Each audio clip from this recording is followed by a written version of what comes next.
Dalam kurun waktu 4 tahun, tol Trans Jawa tersambung hingga gerbang tol Probolinggo Timur.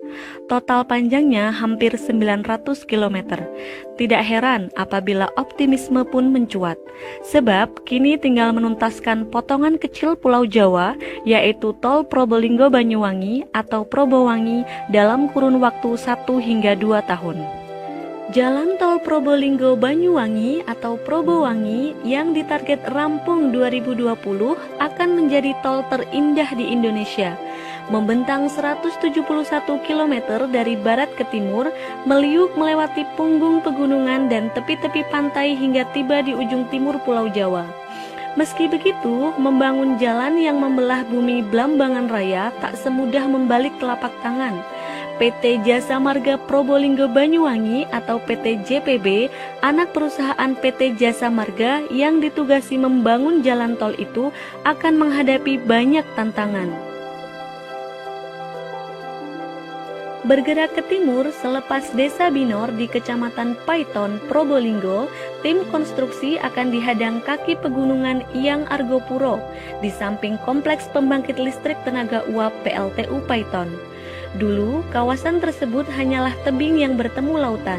Kemudian dilakukan ekskavasi secukupnya untuk menyediakan ruang bagi instalasi PLTU dan Jalan Nasional Surabaya-Banyuwangi. Selebihnya adalah hutan lebat dan perbukitan cadas. Kemudian, tol Probowangi akan meliuk mendaki punggung gunung lurus di areal sebelah selatan Jalan Nasional, melewati kompleks transmisi listrik PLTU Paiton. Gunung lurus tak semudah itu dilewati. Jika lembah tidak terlalu curam, jalan akan menuruni lembah. Namun, jika dianggap terlalu curam, akan dibangun jembatan layang. Rencananya, JPB membuat jembatan yang melayang di atas ceruk lembah Gunung Lurus. Kalau benar jadi, pemandangan akan seindah jembatan di tol Cipularang. Bukan hanya itu, di punggung Gunung Lurus dekat gerbang perbatasan Kabupaten Probolinggo dan Situbondo bakal dibangun rest area yang berdiri di ketinggian. Dari rest area tersebut, pengguna jalan tol bisa mendapatkan pemandangan Laut Selat Madura.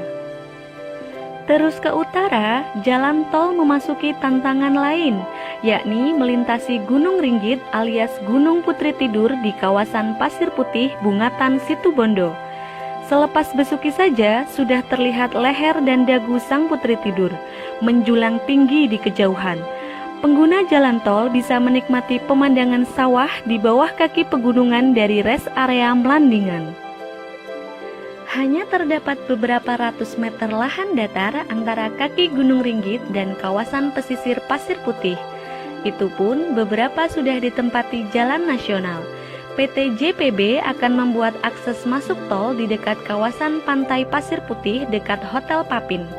Diharapkan para pengguna jalan tol yang ingin melepas lelah bisa keluar sejenak menuju kawasan pantai Pasir Putih.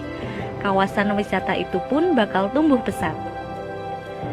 Tantangan terberat barangkali adalah selepas Kecamatan Asembagus Situbondo, yakni kawasan Taman Nasional Baluran. Di tengah kawasan Taman Nasional, PT JPB membangun akses tol di dekat Waduk Bajulmati. Pengguna bisa keluar tol dan mampir di kawasan hijau tersebut untuk sekedar melepas lelah.